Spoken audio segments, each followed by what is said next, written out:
Hello, friends. It's Dr. Julie Capel, and this is the Veterinary Life Coach Podcast. Today, I have a very special guest and someone I'm looking very forward to getting to know along with you.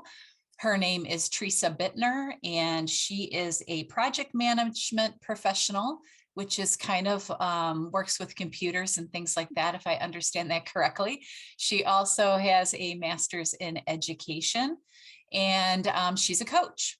So, and she has a really interesting story on resilience and handling grief and all those things. So I really thought she'd be a great guest for us to talk to today. Let me tell you a little bit more. She coaches, she speaks, she specializes in resiliency and change and loss. And so I think it's going to be great to have her today and learn about her. So welcome, Teresa. Thank you. Thank you for having me, Julie. Glad to be here. Honored to be a guest with you guys. I'm so happy to have you. So how about just starting with your story?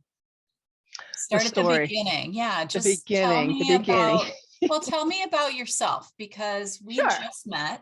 And so I would like to hear like how you came up and how I got to this place. So I'm originally from New York, and we lived way out in the country, and I was, a little crazy wild child, smoking, drinking kind of gal. And we moved when I was in middle school, and that comes back to it. And we moved to Charlotte, North Carolina. And literally we moved next door to the debutante who thought, oh my God, Satan moved in next door. It was not a good transition period in middle school. Yeah. So that was one of the first times I was probably going through changes and resiliency and didn't know it. I was a kid. So I became a rebel without a clue is how I kind of named myself. It was a very turbulent teen years and all kinds of interesting things. And it was an alcoholic, abusive parents that I grew up in. So kind of survived all that. Wanted to go to school to become a psychologist. That's why I'm a coach now. But Dad said, no, you like boys and money and you need to do something. Go get a computer science degree. And that was in the 80s. So I did. That was all he was going to pay for. Your dad pushed you into that? Yes, very much. He said, I'm not paying for a psychology degree. You're not going to be a quack, blah, blah. And it was a great career. I mean, I was really good at computer science, was very good at programming. So I started, and then I moved. My first husband and I got married. We got married on Sunday, graduated from college on Saturday, and moved on Monday to Austin, Texas, where I still am. Oh, wow. So you're in Texas now. Yes, I wouldn't recommend that for anybody listening. So that was a lot of changes, and we didn't know anything about resiliency. Moving that much, or what wouldn't you recommend? Doing all three in one weekend. Oh, because you wake up about 6 months from there, we're like, oh, we're married, we're out of school, we're in a different state. Whoa, what happened? yeah, that's a lot of change in a short period of time. Yeah, so I worked in high tech, and I discovered quickly that programming and writing software was okay, but it wasn't my thing. I liked working with people and watching them develop and grow. So I quickly got into management, and that's how I got into project management as well, as a way to, lead teams and, grow teams and grow people. And I got through project management and executive management, had a great 16-year career, but it was very taxing while having children. And my first husband was in high tech as well, and we're both trying to be executives. So an epiphany of getting totally burnt out, I decided to quit. I was like, oh, do I want to go be a vice president or quit? I think I'll quit. That kind of just came through. Well, so tell me about that. Like, how do you make that decision? I have an opportunity to be a vice president in a corporation, and then I can quit. It was kind of a series of events. The first one was back in that day, I thought it was all that working at home, and I had multiple windows up, and I had a cell phone, 2 different headsets, one for each ear, and doing an online chat kind of session. Wow. And I was telling my oldest son about it, and he's like, Mom, that's stupid. And all I could think about all day is like, golly, he really is really right. And then we lived out on a ranch, and the internet went out. It was a great thing because I wanted to attend my youngest kiddo's little project for gifted and talented. So I was like, okay, I'll go. And then I got really sick with pneumonia for the 3rd time. from traveling. And the doctor's like, I'm not going to give you drugs. You need to go to the hospital. I'm like, no, you don't understand. We have spring break we have to go to right now. So just give me the drugs. And on that trip, I was just like, I'm working on the laptop and I'm not with the family. What am I doing? And it kind of was one of those, I'm just going to quit. And I was like, hey, guess what? And they're like, what? Mommy, did you finish your package so you can be a bigwig? No, mommy's putting in a resignation. My Nice. husband was like, So what? how old were your kids when that happened? They were my youngest was still in grade school, and then my oldest was in middle school. So, So in plenty of time to be uh-huh. involved with their schooling, huh? Yes, plenty of time. And I thought, I'll quit. I'll be a stay-at-home mom. That didn't last long. I then quickly moved into volunteering for the school and doing all those things I always wanted to do, volunteering. And the folks were like, hey, would you substitute teach for me? So I started substitute teaching. And a couple of good friends, a gal pal and another guy who had retired from the Navy, were like, would you please go get certified and just come teach? It's like, oh, okay, that'll be all right. I can do that while the kids are in school. So I became a middle school science teacher and found quickly that executives and sixth graders really aren't that different. Only some of the sixth graders might throw stools at you if they're crazy, or really having a bad day. And I worked in a Title I high-risk school, which was passionate. It was passionate to me because middle school is where I started going off the rails. I loved the kiddos, loved working with them. So how long did you do that? I did that for 5 years, but the second year, and while we're here together, was probably the most pivotal thing. My first husband was killed in a motorcycle accident. Mm. So it was just a year and a half after quitting, big money. It was an accident. The kids were, just into, getting into, the oldest one was in high school, and it was horrible. It was a horrible accident. And we lived down on a ranch. We didn't have ranch animals. We had lots of dogs and cats. And I was just like, oh my gosh, what am I doing? So that kicked me hard. And it took a long time to get through it. But with faith, family, and friends and good therapy, I came through it. And people kept telling me, oh, Teresa, you're so resilient. Oh my gosh, you're so strong. And all I kept thinking is like, I'm surviving. I know how to do that. I figured out, as a kid how to do it. I've moved, I can survive. And every year I would set a goal like, okay, get the eldest one graduated, get the second kid graduated. And there were really small micro goals of surviving. And then I started, after the therapy and counseling, I'm like, teaching is okay. That's not really what I want. I always wanted to start my own business. And I ended up going to a life coach. I'm like, oh, wow, I so want to do this. She's like, well, why don't you? I'm like, oh, I have this ranch. I got to take care of the kids. Blah, blah, blah, blah, blah. She was like, well, just All go the find out about it. excuses, right? Yeah, just go find out about it. So I did. And in 2014, I decided not to sign my teaching contract and started my own coaching business. Bold Fulfilled Life Coaching. And that's what I do. And I love it. And I wrote a memoir after I started my business as well. I had a boyfriend at that time. We're married. The kids all turned out great. It was some turbulent times. Yeah, so that's the story in a large nutshell. Yeah, that is a story. That's a big story. Well, I love life coaching because that's what I do too, Mm-hmm. along with my veterinary work. And so I would like to kind of springboard off of that whole story of yours, because you say that you specialize in resiliency, and it sounds like Mm-hmm. all the things you've been through have helped you go there. How do you start with somebody that's gone through a loss like you went through? Like I can't imagine, because I haven't had a loss like that in my life. I've been fortunate so far that I haven't had to go through that. Where would you start? Yeah, and find support.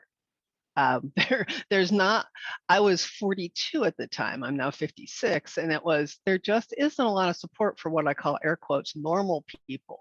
If you're, a military or emergency services, there's oftentimes lots of support groups, but for average Jane and Joe out there, there's not. So figure out when you very first have it, a gal pal and I started another resource. It's called Torn in Half for what we call early widows. Not, because people are like, oh, you could join the widows group, and you look around, you're like, oh, they're sweet little old ladies, but that's not quite me. Right, So right. finding support online or offline is super critical. And then it's really taking it one day at a time.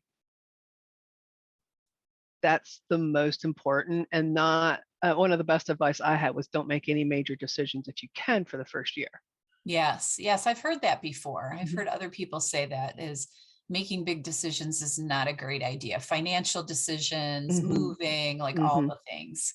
Right. So I kept my job. I didn't want to. It was the school district I worked in was amazing. They wrapped their arms around both my kiddos and me. And it was sad. I had to go back in 10 days. By law, they couldn't even give Wow. me, yeah, in 10 days, they could, people, other teachers wanted to give me their time off. And by the laws that we had in the district, they weren't allowed to. So your So husband passed, and then in 10 days you had to go back to work. I did. The school district was awesome. They brought in a substitute teacher and they're like, she'll be here for the rest of the year. And it happened in October. So it was a long school year. She's here. We've hired her for the year. You go in that classroom. And if you just want to walk in and leave, you do. And it was a beautiful way to gradually bring me back in. And the kiddos really, I think, helped me get through it because they, Probably on some level. yeah, they Yeah, were so supportive. yeah. So if somebody is going through something really tragic like you Mhm. did, and you say take it one step at a time, what does that mean? Like, So, and it can be really simple. Um, First, the people, your family, friends, whatever, are there hovering. I called it hovering. I had one gal pal constantly give me water bottles and white grapes. I didn't eat white grapes for the longest time. You need to eat. I'm going to throw up. Eat it anyway. Okay, fine. And so so, is it good or bad? Like if you're someone on the outside of a big grief, is it mhm. good for you to be there bringing the water? Like, is that what people want? Maybe uh, that would be a good thing to tell them. sometimes, and I think knowing if you're a good friend, kind of knowing your friend. And these two friends, we were at my husband's memorial service, and I went in the bathroom, and I was dry heaving, crying, and they're like, "You have to come out." I'm like, "No, I'm not going." And they're like, "No, sweetie, you have to go." I'm like, "No, I'm not doing this. I'm leaving. I'm going to go home, and I'm going to wake up, and this will be different." And they're like, "Oh, sweetie." Right. Yeah. So being there and being, I think the biggest thing for those who aren't familiar with grief is it's okay to be super uncomfortable. And it's horrible to watch a friend or family member just fall apart and act in very sometimes strange, irrational ways. Because I was got it together project manager and I completely fell apart.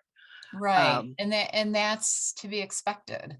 mhm, sure. I think sometimes I feel like veterinarians, and I don't, it's probably the same with you and the, executive Mhm, crowd, is we have this expectation in our head that we're always supposed to have it all together and we're always supposed to mhm, be, fine and not ever mhm.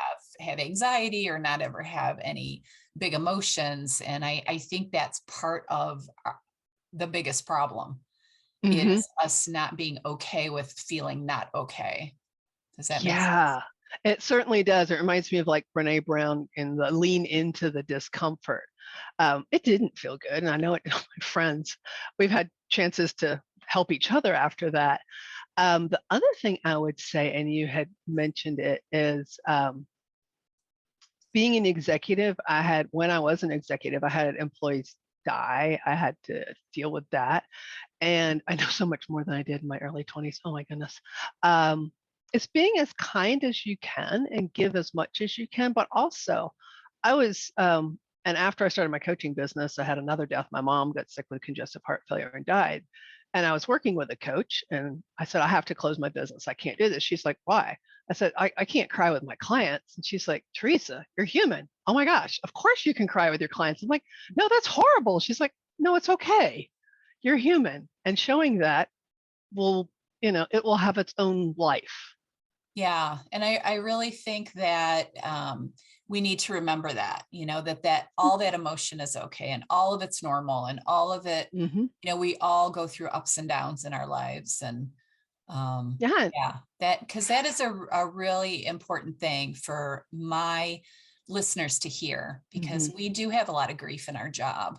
And then if Sure. you have grief on top of that at home, it's okay not to always handle it the best. Yeah, and get help, find support group. There's all kinds of things out there, and if nothing else, journal it. Yeah, I love Journal out journaling. and some people aren't journalers, so I call them contemplation prompts. You know, So, right? so if you say journaling, they're afraid to do it, but if you say that, they will be more likely to do it. Yeah, I have clients like, I'm not Okay. journaling. Nope, no way. Lots of men in particular. I'm not doing it. Nope, won't work for me. I'm like, okay, what about a contemplation prompt? I can do that. I'm like, okay. Yeah. Well, Because there's some big words for them. They think it sounds more reasonable, right? yeah, So and I think what's as a business owner as well, it's important to, do you have, and this is part of building resiliency into your life, is do you have backups? Can somebody cover you? So when I was like, mom was super sick and in hospice and I couldn't handle clients, I had a couple coaches I could refer my, clients to. Do you have backups? Can or is there a system in place that if you have to be gone for whatever emergency, we have COVID nowadays, um, is your business resilient enough to deal with that and roll through it? Yeah. And when you talk about resiliency, what does that actually mean to you? Like Ah, what is your definition? Because I've heard a lot of different people speak about it in different ways. mhm. And to me, it just kind of means that ability to bounce back from something. But what does it kind of mean to you? I mean, that's the easy answer, but it's also, excuse me, no, going through a situation and coming out the other end, and an ability to move forward with hope and joy again, as well as, you know, instead of surviving it, you begin to thrive. Because that's, Okay. surviving an incident, that's one thing. Right. But until I took kind of ownership of the situation, got myself healthy, got the kids healthy, got, got everybody healthy, um, we went from then surviving to actually thriving and really living life again. So Yeah. bouncing back, I like to think of us as bouncing forward, and my imagery is a spring, because you do spring back, but can you spring back better if Yeah. possible? And it's in small steps. It's not going to happen overnight. No, no, So especially how not if you have long a massive loss. No. Yeah, so you had a massive loss with your Mhm, husband, and it mhm. it was at a bad time in your life. Like, not that there's ever a good time to lose your husband, but I would think that having small children and being a Yeah. working mom would be a really bad time. So what kind of small steps? How long did it take? What did you go through so other people maybe going through something similar can kind of see their reflection in you? Sure. I mean, the first thing was, I tried to eat and drink my way through through grief. That did not work out well. Um, Like overeat and overdrink? yes, yes. I mean, well-meaning people brought me cases of wine to the ranch, and it was great, but it wasn't great. They're like, "Oh, we know Yeah, you like red wine." I'm like, "Yeah, I didn't need that." yeah. So it was about a year, and I was like, "Okay." And I, at work, I was yelling, and a gal pal of mine was like, "Girlfriend, you need to go get help." I'm like, "I'm terrified I'll get addicted to any drug." So I went and saw my general practitioner. A great thing to do is just go to the doctor, because oftentimes you don't take care of yourself. Just Right. go get a physical. And that's true for everybody all the time, right? Mm-hmm. Go get Yeah. yourself checked out. I find myself not wanting to do that and feeling like it's kind of a weakness. But the older I've gotten, the more I've been like, yeah, I gotta do it because I want to catch Mhm. things. Yeah, yeah, Yeah, and just, especially if you're caregiving for someone and they die, a lot of times we neglect ourselves as, caregivers. We do that, and as business right, people, we do that. So right, that's one of the best things you can do, and talk to them like, "Oh, hey, I'm not sleeping, and I yelled at an employee. That's probably not a good idea." And he said, "Okay." I'm like, "I'm going to get addicted." He's like, "No, you're not. We're going to start you out small." So that would be a small step, taking care of yourself first. And I had gained tons of weight, so I got sober and lost weight. Little, exercising. yeah. So Uh, you weren't totally happy at that point. You mm-mm, weren't totally back, no. but you started taking little steps towards getting healthier. So then once you felt a little bit healthier, then you were strong enough Mhm. to take the mental steps that you needed to take to become happy again. Yes, Yeah. definitely. 'Cause I think sometimes I try to convey to my life coaching clients is that, this life coaching thing isn't a destination. It's like a constant, ever going and ever evolving project. Like, I'm never going to be perfect and I'm always going to have struggles. And that's what life is all about. The trick is learning the tools that it takes to kind of start to work yourself through things when they go wrong and having a little bit more tools in the toolbox to handle them. Mm-hmm. At least that's kind of how I see it. Like, how do Yes, you feel definitely. about that? Is that part of Definitely. what you Mm-hmm. think? Mm-hmm. Definitely. And one of the steps I realized in myself is I used to be, as a project planner, I'm like a huge goal planner. I have my goals written down. And I you're have a probably theme. very detailed. If Oh, yes. my husband's also a PMP, I think I told you that. And he's got like those people have to be super detailed and super, organized, right? Mm-hmm. And go ahead. And so setting goals, I realized about 2.5, 3 years in, I'm like, I don't have goals. I don't even have a theme. My theme was like survive. Don't scream at any students. Check, check. Go Don't to hurt work. anyone. Go to work. Check. Go to work dressed. Even better, check. No, but I mean, sometimes when you're in deep grief, getting up and getting a shower can be the biggest thing.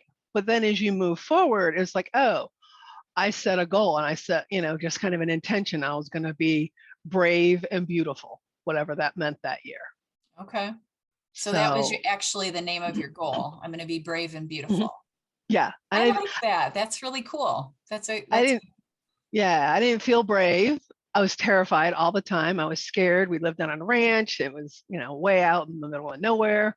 Excuse me. And that's when I got the dog that I wrote the book about in my memoir. Oh yeah, we got to talk about that for sure. Hmm. Yeah. Yes, I always wanted a Doberman, so I went and got a Doberman. And I researched and I researched and I researched, and I thought I had this great, great, awesome place. And when we went to get Hans the Doberman in a snowstorm the following year after he died, it was like, oh, this is a puppy mill. What have I done? It was horrible. And my son is like, Mom, I brought the guns, because my older son was all about that. I'm like, no, no, no, no, we're not doing that. We're just going to go and get the puppy.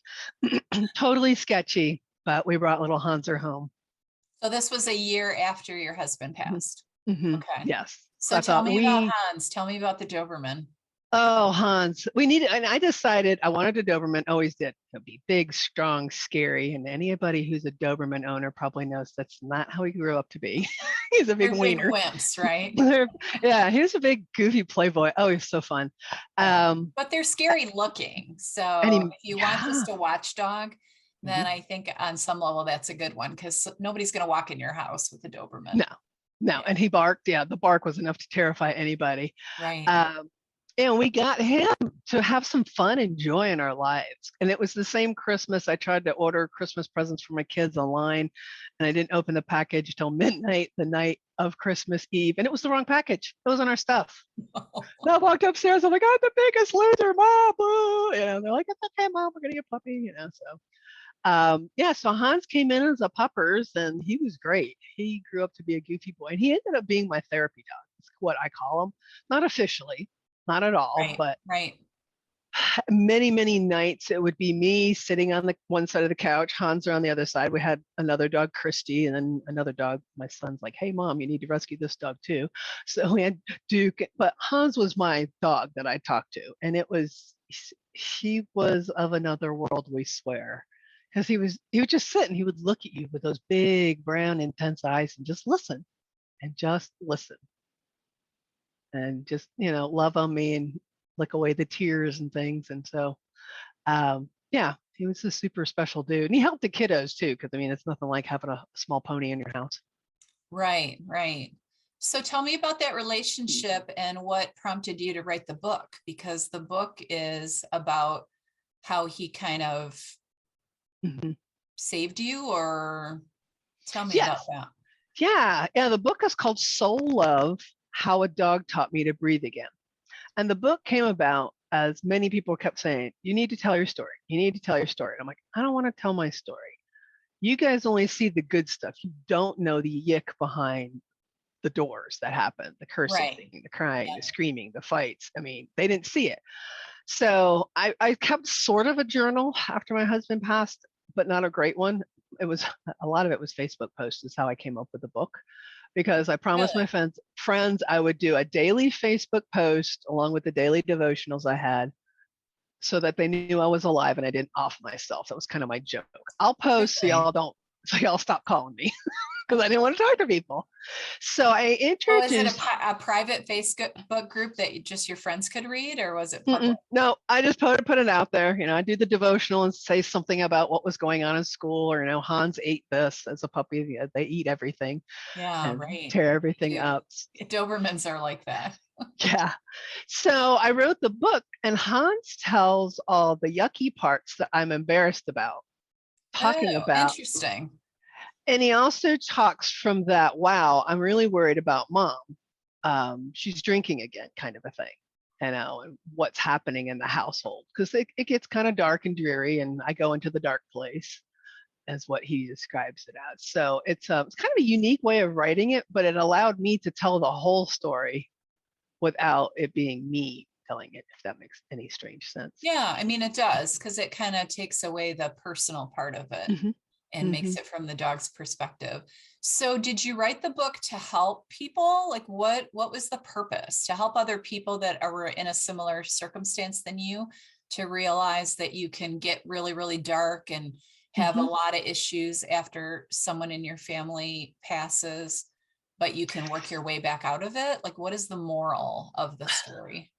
The purpose is showing that there's hope after a tragedy, and it comes in interesting forms. It may come in the form of a dog or a cat, or any other animal. Horses are big for that as well. And the purpose was to provide a normalcy to grief and how yucky a real, raw, visceral version of what real grief looks like, because we don't talk about it in the Right. Western world nearly enough, and to provide hope to others. And it's the I wrote the book and published it in 2018, and it's just out there doing crazy, wild things. I get emails and posts from people like, "Oh my gosh!" And it's helped others, and that was my hope when I wrote it. I Right. didn't know if that was Right. going to happen, Yeah. but I truly was like, okay, we're going to write this. I kept feeling that tap, tap, tap. You need to get your book out. I don't really want to write the book, but I'll write the book.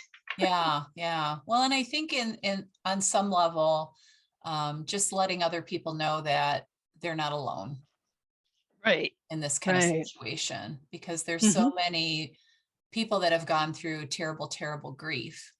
Hmm. Yeah. Yes. So Yeah. do your life coaching clients much of the time come to you for grief counseling and resilience, or what exactly is kind of your focus? My focus is, strangely enough, it's, well, not strangely, a lot of it is career and work performance is what I've been doing for the last year.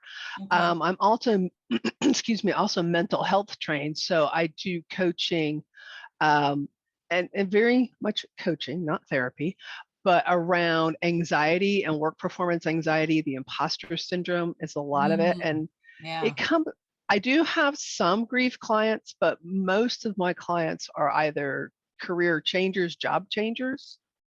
I live in the Austin, Texas area, so many high tech and former high tech folks come my way. Excuse me, as well as those really just wanting to build resiliency and or set goals and meet their goals. Okay.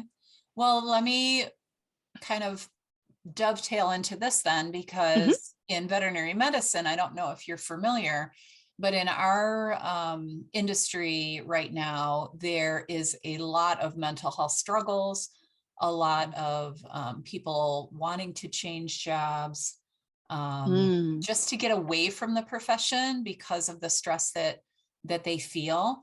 And so my mission, and one of my missions, is to help veterinarians stay in vet med if they can, but still create a beautiful life and handle all that, the things that we deal with. And so a big part of that, and a big thing that we struggle with, is imposter syndrome. Oh, So let's talk a little bit about that. wow. Yeah, It's that's a it's a big topic in veterinary medicine. Like, we I would say almost all my clients, that is a big thing. And it is for, most people, I guess, but it seems to be in vet med. And surprisingly enough, it's very much in the high tech industry and other industries as well. And it's an interesting thing to think about, and when I was an executive, I kept going, oh my God, they're going to find out I don't know They're what going the to heck find I'm out I'm doing. not as smart as they think I am. Right. Like I'm going to make a big goofball here and it's going to cost a lot of money. Oh God, help me. Yeah. Um, yeah. And it's really normal to have the imposter syndrome. And sometimes and I've written articles on it and things like that. But one of the things that comes to my mind is it imposter syndrome or is it a feeling of self-doubt or self-worth? I think Because probably both, right? right. I mean, Yeah. and it's one of those, okay, if I have doubt about my abilities, that's normal. It's when it begins to impact your work and what you do, that's when it becomes more, what I would call problematic. If that Yeah. makes sense. So do you find that in the people that you coach, it does hold them back from performing their job appropriately?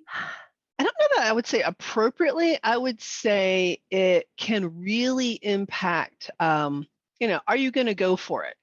Are you going to give all you can? Are you going to, the way I describe it, are you leaning forward into the moment? Are you shrinking back because I'm not sure if I can do this kind of a thing? Okay. Yeah. I like that. Like leaning forward or pulling Hmm. back kind of thing. Yeah. Yes. Yeah. Yeah. So if somebody is struggling with that kind of thought pattern and they feel like they're pulling back and not leaning Mhm. forward, do you have like a couple of pieces of advice that you Sure. The would first, share for them to try to work through it? yeah, yeah, absolutely. The first thing would be, are you aware of it? Kind of, are you aware of when you shrink or when you lean forward? And then kind of think of like, okay. And a lot of times we'll shrink or not feel like we're, at the table in, executive speak when there's maybe perhaps intimidating people around you. Is it a certain person? Is it a certain environment? Is it a certain, meeting you go to? Or is it on a certain day? Or is it at the 5 o'clock hour, we're all tired, we want to go home? I really don't want to do that. I'm not going to engage in that. So kind of recognizing it and then acknowledge your feelings and thoughts. Maybe not at that moment, but write it down on a piece of paper and go, okay, I really felt, less than I was, I'm a fraud or whatever your automatic little imposter syndrome person says to you. Yeah. Yeah. It's like that little voice in your head, right? That tells you you're not good enough. Mm-hmm. Yeah. Mm-hmm. Yeah. I can see that for sure happening to a lot of us. I know when there's certain veterinarians that I've worked with over the years. I had one in particular that used to work with me a couple days a week, and she's super brilliant. She just remembers everything, and she knows all the diseases, and she knows all the doses, and she knows all the, things. And so when I was working with her at the beginning, I really felt like a fraud. It was like, oh, well, I'm not as smart as she is. I don't think of all these weird diseases that she thinks of. I got to go look stuff up, and how is it that, I'm qualified to do what I'm doing when I'm with her, who's such a genius. But Mm-hmm. then working through it, it was like, oh, all right, well, I have these qualities, she has these qualities. And so the more I was able to process that, the Yeah. more I was able to be like, oh, we're a perfect pair, because she'll go off into zebra land where the diseases are all weird. And I'll bring her back down to earth and say, yeah, but it might just be a bladder infection, or something easy. So it kind of ended up helping me with that imposter syndrome when I was around her. So I think what you said about Mm-hmm. understanding where you're feeling it and maybe why, like what are Mm-hmm. the thoughts? I'm not as smart as Yeah. that woman. I don't know as much as her, that kind of thing. Yeah. And then knowing, wherever you are in your life, the best you can do is the best you can do. You're Mhm. not, and remembering what are the facts about this? Am I making a story up about this? Like, oh my gosh, she's so smart. I'm not, blah, blah, blah, And I blah. think I'm stupid. Yeah. Right, right. And I coach a lot of the younger folks through that. And it's like, we all started somewhere. And if you bring your very best every day and remember, I'm doing the best that I can, that's there's good as you can do and learn And being from open them. to learning. Yeah. Hmm. Yeah. Yeah. And Sure. asking for feedback. If you're really worried about your boss thinking like, oh my God, you're stupid, say, okay, do you have any feedback for me? Anywhere I can grow? Be careful what you ask for. But and oftentimes you'll be surprised. But another thing in the imposter syndrome is being mindful of, are you a perfectionist or Mm. not? Because That's a big problem perfectionism, with vets. There's a lot of us are perfectionists for sure. sure, and it's of Mhm. course, you've got animals, you want to do your best work. We all do. Mhm. Um, but remembering perfectionism is actually another, it's another part of not feeling self-worth a lot of times, and it's better done than perfect. It's one of the mottos.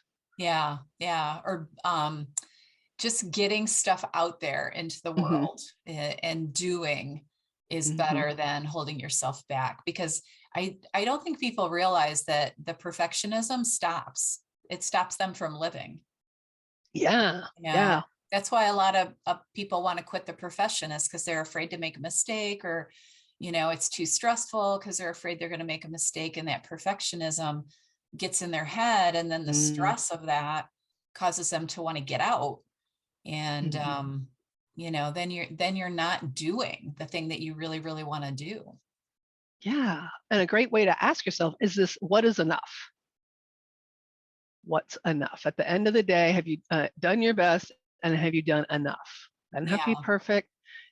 Maybe the animal just has a bandage on, you didn't fix it all. That's Or okay. Is it done your enough for best. now? Yeah. Yeah. Well, yeah. And in our profession too, it's like, if the client won't let you do what is the Mm, perfect treatment plan, well, did you do what you needed to do for that client? Did yeah. you treat them with respect and kindness, and treat the animal the way, you know, it at least should be treated in the client's mind. So, yeah. I So hadn't thought of that. That what would be. about like work performance too? Mm, That, because that's kind of part of it. yeah, and one of the things, and this goes with either imposter syndrome or perfectionism or even work performance, is stop comparing yourself to others. Yeah. Way easier said than done, but the Every comparison it's not helping you. And I realized my coaching business took off as well as I felt better about myself when I stopped comparing myself to a couple of coaches who I held in super high regard. I still do, they're awesome people, but I'm like, I'm not going to be them. I'm like, I'm just not. Wow, what do you know? I'm not them. What do you know? And realizing that you've been given your gifts, whatever they are, and it's not going to look the same. Right. So if somebody is struggling with that thought that I'm, Mm-hmm. not as good as the next guy, like, do you Mm-hmm. have any ways of trying to work through that and change it? Sure, I see a small fuzzy thing in your Oh yeah. office. I have dogs in here. I have two Shelties. Oh, nice. Mine's Trench and outside. Parker. Yeah, they're here. She always likes to do the squeaky toys when I'm on.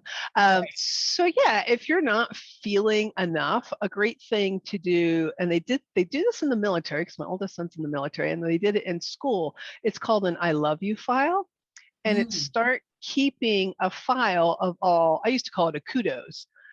All of the files that say, hey, you did a good job, any awards you might have won, any thank you notes. And we, from the teaching profession, cute little things from the kiddos or parents in the professional world, anything that you've ever had or things that you've done that are uniquely you, even outside of work. Like, hey, I have a coach friend that went and climbed Mount Everest. Okay, not everybody does that.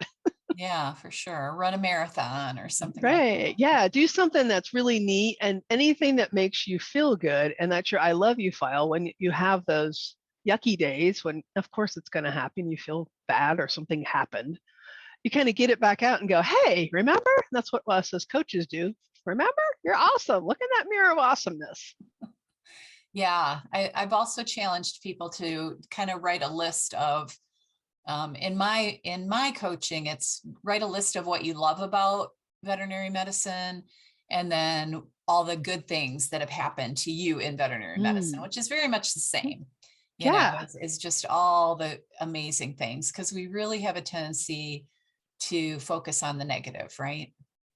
sure, sure. And once you go down that path, it's really hard. And speaking of the negative, at the end, our gratitude practice is huge for rewiring your brain for positivity. Yeah. Be grateful. What are you grateful for?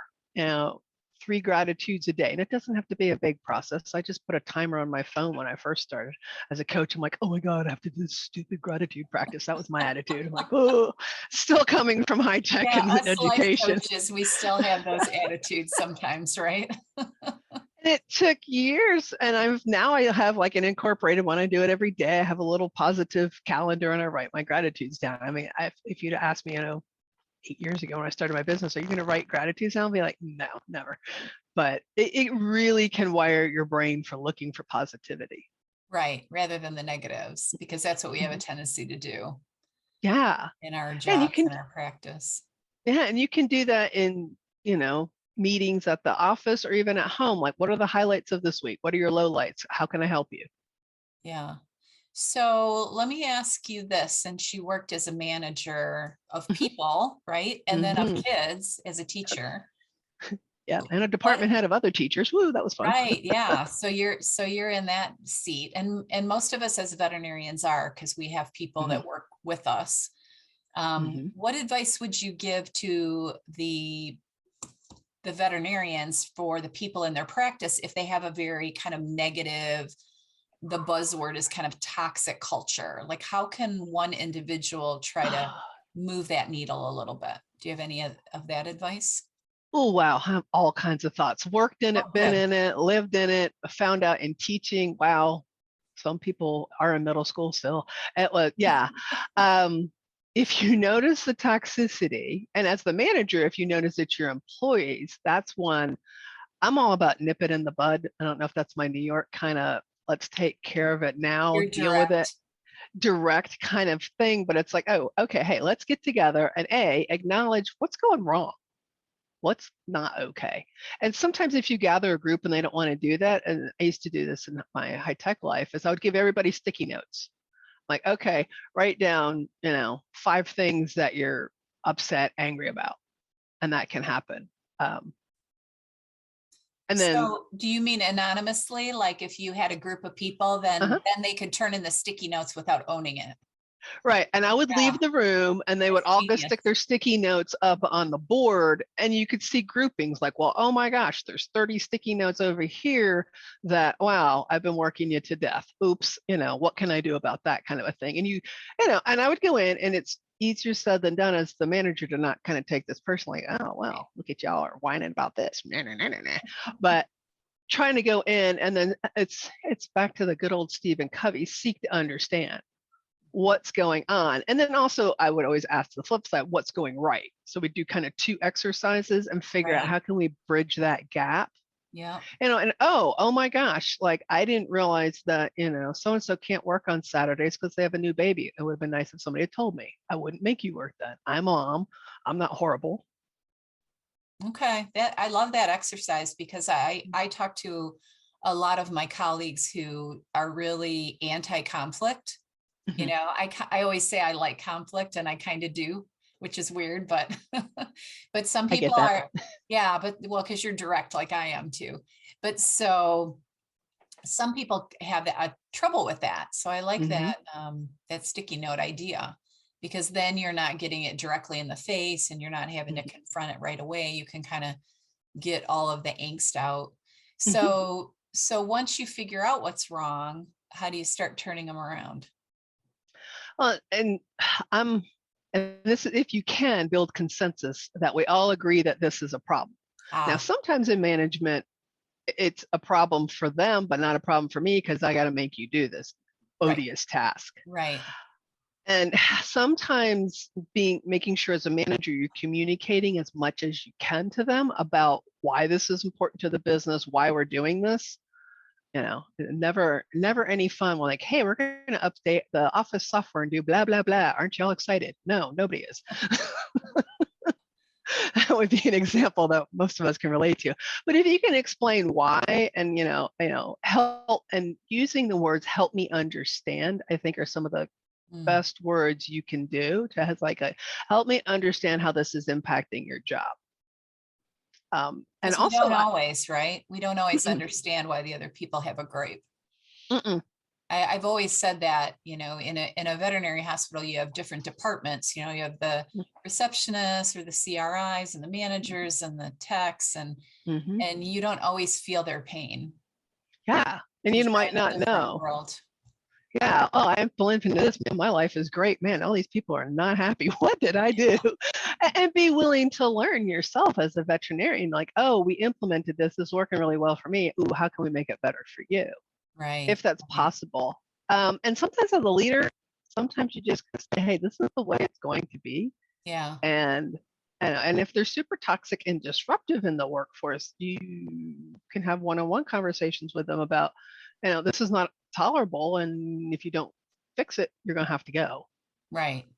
Not a fun conversation, but at times I do want to recognize that toxicity and or negative people they have to go.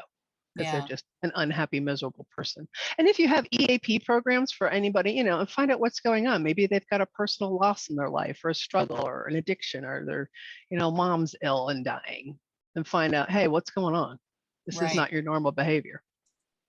Yeah, because a lot of times it is deeper, right? Mm-hmm. Than we know. Yeah. For sure. Not easy. Management is all kinds of fun and not at the same time. Yeah, for it's sure. not always fun to be a leader, but I always tell people you're a leader no matter where you are. So whether you're the manager by name or you're just a person in the business, you can definitely take some responsibility for a culture. Definitely. Not participate in it, Mm-hmm. if it's negative. But yeah, no gossip and always do your best. And those, that's what the gossip and the backstabbing that has no place. Right. And I don't know, before we have time, if I could read the preface of Soul Love. It's where Hans gets his mission, but I just wanted to. Nice. Yeah. I want to hear about it because it's super interesting to us as veterinarians because we know the value of pets and what they can do for our mental health. And we all have them. But then we deal with the other side of the grief, when someone loses their pet. Sure. And I think doing that as noble as you can with dignity is what you can do. Right. So, yeah. So share with us. That'd be great. Sure. So Soul Love, it's how a dog taught me to breathe again. And I'll just read the back of it real quick to give people So Chris, that was my first husband, dies unexpectedly in a motorcycle accident. Teresa and her two school-age sons must figure out life as a single mother and fatherless kids. They live on a 12.5-acre ranch in Texas and keep several pet dogs, none as special as Hans, a brown Doberman, that they adopt after Chris's death. Hans's wise brown eyes, which peer deeply into your soul, convinced Teresa that he was sent to her by God as a personal grief dog. Over the next 4 years, Hans helps this broken family heal the anger, the helplessness, the hopelessness that deep grief causes, teaching them how to forgive, love, and laugh again.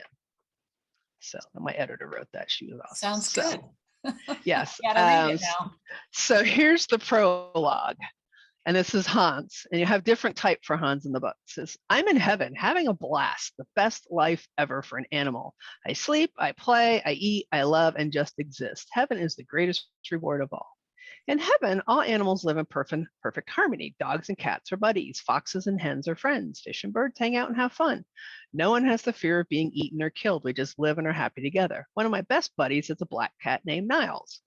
One of our romps around heaven when we're doing dog things and he's doing cat things and I run and pee in a bush, I see the light and this man coming towards me and Niles. Oh, wow. It's one of us is going to be picked for our mission. I wonder who'll get picked. I'm ready. Maybe he'll just pick me. The man walks over to me and rubs my ears. Ooh, I like that. And says, I have a special job for you. And I notice the man seems very sad and smells very new to heaven. And he has really dark fuzzy hair everywhere, kind of like a dog. Pretty cool he's so hairy, but why is he so sad? He bends down to look into my eyes and keeps rubbing my ears. Ooh, ow. I can feel his deep pain and anguish as a tear runs down his face. My wife and 2 boys need you, buddy. He catches his breath and the light places a hand on his shoulder in a reassuring manner. The man says tearfully, I had to leave too quickly, so suddenly. They really need love and support. The light informs me this will be a hard mission, but if you pay attention and listen to me and ask for my help and just love them the best that you can, you will be successful and grow your grief dog skills. I bark with excitement. Woof! Yes, I want to go be a great grief dog. Wow, that's so awesome. I'm going on a mission. I so very much want to serve a family in need. And then I pause, sensing this man's raw, searing, gut-wrenching pain and exudes profound grief. He stares off to the sky and then covers his face with his hand and cries softly on my shoulder. I never meant to leave without a goodbye. Oh, won't you be there for them? Who will protect them? Oh, God, please go help them. And he says, I'm so sorry, babe. What about the boys? Who will be there for them? This is too much for her and the boys. I need you, buddy. You got to go down there. I sit quietly, absorbing the pain and licking his hands. I'm a little scared now about how big this mission might be and what life on Earth will be like, but I want to go on this mission and help the man and his family. The man says, okay, you ready for this mission? It's going to be big and challenging. You first have to be born and then grow into what you've been created for. How could I not go? This man just poured out his pain. I agree, and I will go to Earth and do the best that I can. Seek me and I will guide you. Wow, that's great. I love And I that. read it without crying. It's pretty good. Yeah, I don't know how you did though. That's really touching. So yeah, and that's Hans talks like a human in there, Right, and right. he talks as a puppy, and then he grows up together with us. That's amazing. Well, that's a really good idea, and I'm glad that you were willing to share all the raw emotion of your story, because it sounds like it does get pretty raw in the book. Yeah, it gets kind of ugly. There's a lot of Yeah. ugliness, but it turns to hope Yeah. as well. And there's lessons learned for myself, the boys, and the dog learns lessons as well. Yeah. And that's what this is all about, right? It's the Mhm, going through life and learning the things that we have to learn, even in the mhm. worst of times, which that absolutely was. Yeah, no, and even when you're having hard times at work and hard things, what can I learn from this experience dealing with Yeah. conflict? Yeah. Sometimes just that curiosity, what are the Hmm. lessons in this for me? Yeah, Yeah. I love definitely. that.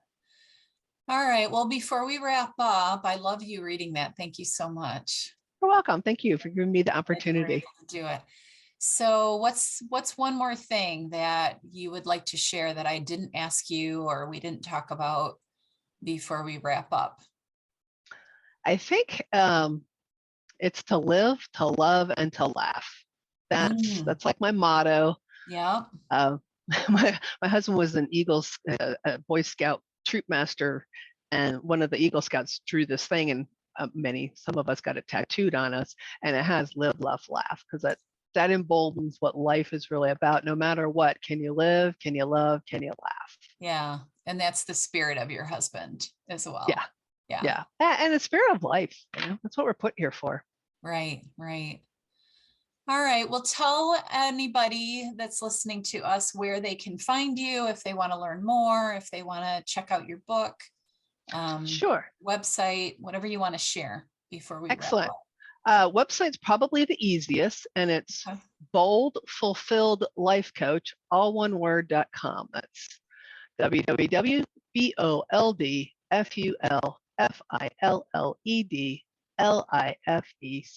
www.boldfulfilledlifecoach.com. And you could also look up Teresa with no H, Teresa, last name Bitner, Bitner. The book is on Amazon. It's on my website. If you want a personal signed copy, I'd be happy to sign one. Oh, that's fun. Yeah, yeah, I love doing that. Yeah, you can find me there, and I'm out and about and around and happy to meet up with other people. And thank you so much for this time. Awesome. I really appreciate you being here. It was fun talking, and maybe Yeah. we'll get to do it again sometime. Okay. All Really right. nice Well, thank you meeting so you. much. Thanks for being on the podcast with me. Thank you again. Have a Yeah, good one. thanks. Everybody have a beautiful week. We'll talk to you next week. Bye.